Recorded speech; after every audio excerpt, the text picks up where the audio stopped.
प्यारे बच्चों नमस्कार। कक्षा 9 में जो बच्चे चित्रकला का पेपर देंगे, अर्थात चित्रकला का पेपर आपका वार्षिक परीक्षाओं में होना तय है, आपने चित्रकला विषय ले रखी है, तो ये पेपर आपके लिए है, बहुत ही महत्वपूर्ण वार्षिक परीक्षा का पेपर है। आज हम इसको कंप्लीट हल कराएंगे।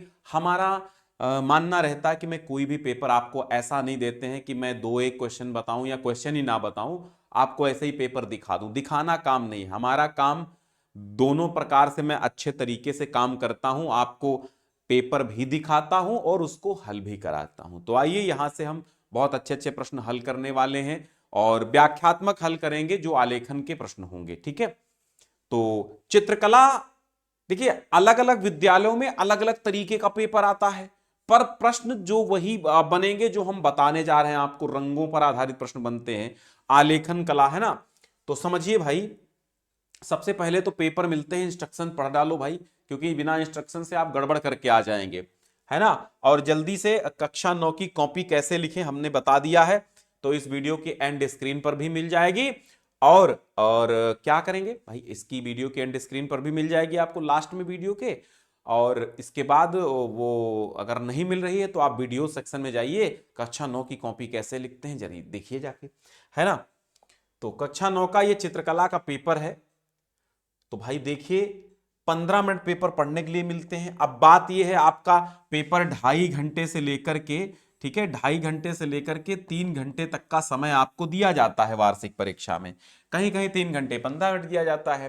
3 खंडों में पेपर विभाजित होता, का और खा और गा। 20 अंक के बहुविकल्पीय प्रश्न दिए होते हैं। आलेखन कला से 10 प्रश्न अथवा प्राविधिक कला से 10 प्रश्न करने होते हैं और मानव आकृति से 10 प्रश्न करना अनिवार्य होता है। देखो, आप चाहे प्राविधिक कला से करो चाहे आलेखन कला से करो, या फिर अपने अध्यापक से पूछ लो जो बोल रहे हैं वो करो, लेकिन 20 ऑब्जेक्टिव आपको करने हैं। आएंगे कितने? आएंगे 30। कौन कौन से? आलेखन कला के 10 प्रश्न ऑब्जेक्टिव, प्राविधिक कला के 10 प्रश्न ऑब्जेक्टिव और मानव चित्रण के 10 प्रश्न ऑब्जेक्टिव। ये जो सही एक पैटर्न है बोर्ड का यही है। और लेकिन आपको करने कौन से हैं? चाहे 10 आप प्राविधिक कला के छोड़ दो, चाहे आप 10 आलेखन के छोड़ दो। यानी आप आलेखन कला कर रहे हैं तो प्राविधिक नहीं करनी है, और प्राविधिक कर रहे हैं तो आलेखन नहीं करनी है, लेकिन मानव चित्रण तो करना ही करना है, वो नहीं छोड़ना है। ठीक, बाकी पेपर अलग अलग तरीके से बन भी जाते हैं, आपके स्कूल में केवल आलेखन के दे देंगे, लेकिन प्रश्न ऐसे ही बनेंगे। ठीक है, घबराने की कोई जरूरत नहीं है, मैं यहां करा रहा हूं। तटस्थ रंग कितने होते हैं? तो भैया 2 होते, 3 होते, 4 होते, 5 होते हैं। तो तटस्थ रंग जो है वो 2 होते हैं। कौन कौन सा? अब हाँ, यहां से क्या पूछेगा, तटस्थ रंग कितने होते हैं, आपने बता दिए 2 होते हैं। और एग्जाम में कल को पूछ ले आपसे कौन कौन से होते हैं, तो एक काला है और एक सफेद है। 2 ही तटस्थ रंग होते हैं। आपसे पूछेगा कि निम्न में से तटस्थ रंग कौन सा है, तो आप बता देना काला है। ऑप्शन में काला या सफेद कोई ना कोई होगा, बता देना तटस्थ रंग काला है सफेद है, 2 ही होते ही हैं। तो तटस्थ रंगों की संख्या कितनी है? 2 है। इसी को उदासीन रंग कहते हैं। बोलो कितने प्रश्न बने यहां से? 3। तटस्थ रंग कहो चाहे उदासीन रंग कहो, काला सफेद 2 होते हैं, संख्या 2 होती। ठीक, क्लियर हुआ यह प्रश्न। चलो दूसरा क्या है? गुलाबी रंग लाल, गुलाबी रंग किन 2 रंगों के मिश्रण से बनता है? लाल, ये काट दो, ऐसे ही टाइप हो गया। गुलाबी रंग किन 2 मिश्र रंगों के मिश्रण से बनता है? तो लाल और सफेद। ठीक है, सी वाला ऑप्शन जो है, लाल और सफेद गुलाबी रंग बन जाता है। ठीक, अब पीला और लाल मिला दो, क्या बनेगा? पीला और लाल मिलाओ, लाल पीला नारंगी बन जाएगा। ठीक है, क्या बनेगा? नारंगी बन जाएगा। नीला और पीला क्या बन जाएगा? नीला पीला मिला लो, नीला पीला बन जाएगा, हरा बन जाएगा। ये आप हरा बनेगा, आप इसको, ये नहीं है कि आपने बताया गलत है, गलत नहीं है। नीला पीला, पीला नीला, हरा ही बनता है, ध्यान रखना। लिखा पढ़ी में यही है भैया, बने ना बने, और बनता है सही मात्रा में मिलाने पर बनता है हरा। ठीक है, और लाल, लाल और, हाँ, लाल और नीला अगर मिला दोगे भैया तो ये बैंगनी बन जाएगा। क्या बन जाएगा? ये बैंगनी बन जाएगा। ठीक है, हाँ। तो ये आप स्क्रीनशॉट ले सकते हैं और समझ सकते हैं। ज्ञान सिंधु क्लासेस ऐप डाउनलोड नहीं की है तो कर लीजिए, क्योंकि जल्द ही आपकी वार्षिक परीक्षाएं खत्म होंगी और 1 अप्रैल से नया सेशन चलने वाला है। यूट्यूब पर भी चलेगा और ऐप पर भी चलेगा, तो ज्ञान सिंधु क्लासेस ऐप डाउनलोड कर लो। नया सेशन 2026 के लिए उसी चलना है। हरा रंग जो है किस प्रकार का रंग होता है? ठंडा होता, गर्म होता, कोई नहीं, तो भाई हरा रंग ठंडा होता है। अब ठंडे रंग कौन से होते हैं? आपने पढ़ा होगा, ये आपने पढ़ा होगा विबग्योर। विबग्योर मतलब होता है सातों रंग। ये इंद्रधनुष के 7 रंग होते हैं। क्या होते हैं? इंद्रधनुष के 7 रंग होते हैं। इंद्रधनुष में कितने रंग होते हैं? 7 रंग होते हैं। सवाल पूछ सकता है इंद्रधनुष में कितने रंग? 7 रंग। विबग्योर मतलब violet, indigo, blue, green, yellow, orange और रेड। तो यहां पर येलो, ऑरेंज, रेड ये होते हैं गर्म, ये 3 गर्म हैं और ये 3 ठंडे रंग हैं। तो इस तरह ट्रिक से याद रखना कि वायलेट अर्थात बैंगनी और इंडिगो यानी कि जामुनी कलर का, जिसको फरेंद बोलते हो ना, जामुनी कलर का इंडिगो होता है। ब्लू नीला होता है और ग्रीन हरा होता है। तो हरा, नीला ये ठंडे रंग हैं और पीला, ऑरेंज और लाल ये गर्म रंग हैं, ध्यान रखना।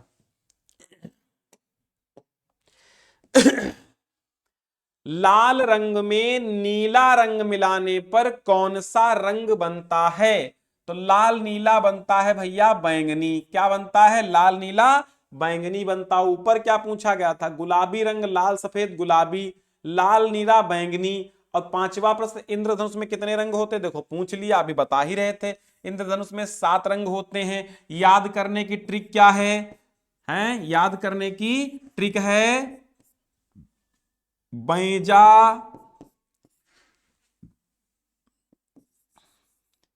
बैजानी हपी नाला।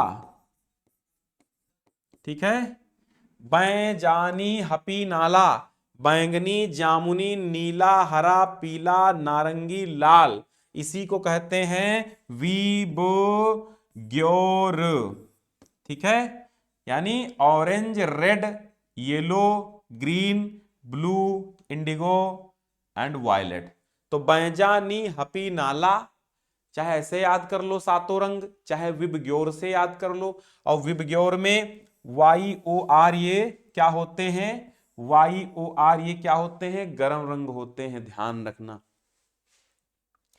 ठीक, तो ये 7 हो गए। अब कौन सा रंग गर्म होता? तो अभी बताया मैंने, लाल गर्म होता है। ठीक है, लाल गर्म होता है। निम्न में से कौन सी पेंसिल सबसे कठोर होती है? देखो एक ट्रिक याद कर लो। पेंसिल में बना होता है HB भैया, HB होता है और ये हाई स्कूल में भी काम आएंगे। H मतलब होता है हार्डनेस। क्या होता है? H माने होता है हार्डनेस और B से होता है ब्लैकनेस। ठीक है, हाँ ब्लैकनेस। अब इसको याद रखना, ये काला मतलब गहराई। अब बी में जितने नंबर बढ़ते चले जाएंगे उतना ये गहरी होती चली जाएगी। एच में जितने नंबर बढ़ते चले जाएंगे उतना ये हल्की होती चली जाएगी। यानी एच के आगे जितना बड़ा नंबर लगा होगा उतना ये हल्की होगी, और एच के और बी के आगे जितना बड़ा नंबर लगा होगा ज्यादा, उतना ही ज्यादा गहरी होगी। ठीक, ये बात ध्यान रखना। अब यहां सबसे गहरी पूछा है तो एच में सबसे 4H लिखा है ना, यानी कि 4 गुने हल्की मान लो इसको, तो ये ज्यादा हल्की है। और 4B लिखा है और 3B लिखा है और 2B लिखा है, यानी B के नंबर सबसे ज्यादा बड़ा है 4B, तो सबसे ज्यादा गहरी कौन सी होगी? 4B। तो यहां पर आपको 4B, B ऑप्शन चुन लेना है। अच्छा, यहां पर एक क्वेश्चन छूट गया, ये 8वां देखिएगा। कौन? हाँ कठोर। अच्छा, ये कठोर यहां पर पूछी गई है। कठोर, तो कठोर में 4H। ठीक है, कठोर में 4H। देखो H के आगे मतलब हार्ड, हार्ड माने कठोर। ठीक, तो H के आगे जितना ही बड़ा नंबर होगा वही सबसे ज्यादा वही कठोर होगा। ठीक है, तो 4H है तो ये सबसे ज्यादा कठोर होगी। और रंगों का माध्यम पारदर्शी होता तो तैल रंग भैया पारदर्शी होते हैं, जल रंग भी होते हैं लेकिन तैल रंग सर्वाधिक पारदर्शी होते हैं, बी ऑप्शन। निम्न में से सबसे गहरी पेंसिल कौन सी है? तो बताया ना अभी 4B है। प्राथमिक तथा मुख्य रंग कौन से होते हैं? लाल, पीला, नीला। देखो भाई, लाल, पीला नहीं, लाल नीला पीला, हाँ ला पीनी, इसकी ट्रिक याद रखना, ला पीनी, ठीक है। लाल पीला और नीला ये क्या होते हैं, प्राथमिक रंग होते हैं। इन्हीं को मुख्य रंग कहते हैं, इन्हीं को मूल रंग कहते हैं। तो चाहे मूल पूछे, चाहे प्राथमिक पूछे, चाहे मुख्य पूछे, कितने होते हैं, 3 होते हैं। कौन कौन से, लाल पीला नीला, ठीक। आपसे पूछ लेगा ओस्टवाल्ड चक्र में रंग कितने होते हैं, ओस्टवाल्ड रंग चक्र में कितने रंग होते हैं, तो ओस्टवाल्ड में 8 रंग होते हैं, है ना। प्राविधिक कला भैया, एक समचतुर्भुज में कितनी भुजाएं होती हैं, भाई चतुर्भुज है तो 4 भुजाएं होंगी, ऑप्शन नंबर सी। वृत्त का आकार कैसा होता है, गोलाकार, ऑप्शन नंबर बी है। और ये क्या है, त्रिभुजाकार है, और डी वर्गाकार है, नहीं वो तो वर्ग है ही नहीं। समबाहु त्रिभुज की कितनी भुजाएं होती हैं, तो भाई त्रिभुज के तो सीधी मतलब है 3 भुजाएं होंगी। यदि वृत्त में एक कोण 120 डिग्री का है तो दूसरा कोण कितने का होगा, 240 डिग्री का होगा, है ना। बाकी इसमें कोई ऑप्शन भी नजर नहीं आ रहे हैं। तो भाई ये प्रश्न बताइए, वृत्त के एक कोण 120 डिग्री का है तो दूसरा कोण कितना होगा। तो वृत्त का केंद्र का कोण आप जानते हो 360 डिग्री का होता है, तो इससे 120 घटा दो तो कितना बचेगा, 240 बचेगा। तो कुल मिला के यहां पर हम 240 लगा लेंगे, और ऑप्शन मुझे कुछ नजर नहीं आ रहे हैं। यदि इसमें आपको कुछ और लगता तो बताइएगा, ठीक है। ये 240 मेरे हिसाब से सही है, क्योंकि 360 अंश का संपूर्ण कोण उसमें होता है वृत्त का, ठीक में। त्रिभुज कौन सा है भाई, समबाहु त्रिभुज कौन सा है, ये वाला समबाहु त्रिभुज है, बी ऑप्शन। 1 डेसीमीटर में कितने मिलीमीटर होते हैं बताओ, हाँ 1 डेसीमीटर में 100 मिलीमीटर होते हैं, ठीक। 1 डेसीमीटर में 100 मिलीमीटर होते हैं। फिर है अगला, सरल कोण या सीधा कोण या रिजु कोण कौन सा है, रिजु कोण या सरल कोण 180 अंश का होता है, ये वाला आपका रिजु कोण है। फिर वर्ग की चारों भुजाओं की माप क्या होती है भैया, वर्ग की चारों भुजाएं आप जानते हैं बराबर होती हैं, क्या होती हैं, बराबर होती हैं वर्ग की चारों भुजाएं। अच्छा शेयर कर दो एक बार, आप लोग देखते हैं बट शेयर नहीं करते हैं, अपने कक्षक सभी बच्चों को भेज दीजिए, मजा आ जाए फिर, आए। हाँ, त्रिभुज की तीनों भुजाओं के योग को क्या कहते हैं, तो परिमाप कहते हैं। हो गए 9 प्रश्न, यहां 10 में से 9 करा दिए मैंने, जो कि मुझे नहीं आते थे फिर भी 9 करा दिए मैंने, सही सही कराए हैं 9। एक वो नहीं आता, वो बताइएगा आप कमेंट बॉक्स में, आपके लिए हम छोड़ रहे हैं। और हो गया ना यहाँ पे, चलो। अथवा लगा है यानी प्राविधिक करिए या आप आलेखन करिए, लेकिन ये मानव आकृति अनिवार्य होता है, ये करना ही पड़ता है आपको, ठीक है। हाँ, अकॉर्डिंग टू बोर्ड आपका पैटर्न सेम यही है। पुरुषों की अपेक्षा स्त्री की आंखें कैसी होती हैं, पुरुषों की अपेक्षा स्त्री की आंखें आप जानते कैसी होती, बड़ी होती हैं, बिल्कुल ऑप्शन नंबर ए ही सही होगा। मानव आकृति में विशेष महत्व किसका होता, लंबाई चौड़ाई मोटाई अनुपात, तो एक अनुपात का होता, सही अनुपात में अगर आप मानव चित्रण नहीं कर रहे हैं मानव आकृति का, तो भाई अब हाथ छोटे छोटे बना दिए, पैर बड़े बना दिए, तो मानव आकृति में हमेशा विशेष महत्व अनुपात का होता है। पुरुषों के कूल्हे होते हैं, पुरुषों के कूल्हे कैसे होते हैं, मोटे, अत्यधिक मोटे, स्त्रियों से पतले, या इनमें से कोई नहीं, तो हमेशा स्त्रियों से पतले होते हैं, ठीक है। पुरुषों के कूल्हे हमेशा स्त्रियों से पतले होते हैं। मानव चित्रण की बात हो रही है, अब ऐसे आपके गांव में कोई मोटा आंटी हो हैं, या फिर मोटा अंकल हो, और आप देखें कि आंटी बड़ी दुबली पतली हैं, अंकल तो बड़े मोटे हैं, तो भाई पुरुषों की जो टांगे होती ज्यादा मोटी होती स्त्रियों से, वो नहीं होता है, पढ़ाई के हिसाब से लिखना पड़ता है। बाकी आपके गांव में आंटी मोटी है कि अंकल मोटे हैं उससे नहीं मतलब है, यहां पर बात हो रही है एक मानव चित्रण की, तो वो ध्यान रखना, स्त्रियों से पतले होते हैं हमेशा पुरुषों के जब चित्रण किया जाता है। मानव का सिर निम्न में से किस प्रकार का होता है, मानव का सिर हमेशा अंडाकार होता है, ए ऑप्शन। बाल्यावस्था में शरीर होता है सिर का, कितने गुना होता है, बाल्यावस्था में सिर का जो शरीर है वो कितने गुना होता बताइए, बाल्यावस्था की बात हो रही है, छोटे बच्चों की, है ना। हाँ, बाल्यावस्था में शरीर सिर का 4 गुना होता है, क्योंकि सिर ज्यादा बड़ा बनाया जाता है बाल्यावस्था में। ठीक है, 3 गुना भी कभी कभी देखने को मिलता है, लेकिन 3 से 4 गुना होता, 4 गुना लगा दी। पेंसिल के सबसे कठोर ग्रेड कौन से हैं? तो 9H। भाई देखिए, तुमने कहा था H के आगे सबसे बड़ा क्या है? 9H। तो सबसे कठोर ग्रेड ये हो गया। पुरुषों की अपेक्षा स्त्रियों की नाक कैसी होती है? चपटी होती, आकर्षक होती, कुरूप होती, इनमें से कोई नहीं। तो पुरुषों की अपेक्षा स्त्रियों की नाक ज्यादा सर्वाधिक आकर्षक होती है। नाभि से घुटने तक की लंबाई कितनी होती है?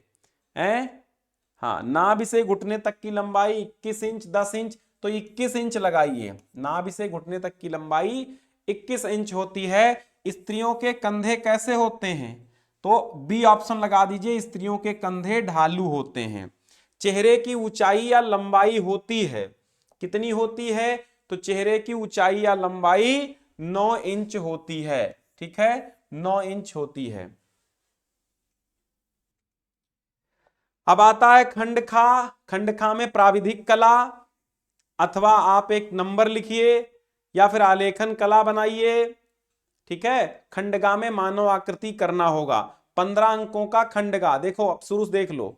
अब आप यहां मान लीजिए कि आप प्राविधिक कला नहीं कर पा रहे हैं। अब अगर आपको करना है प्राविधिक कला तो स्क्रीनशॉट ले लीजिए, और इसमें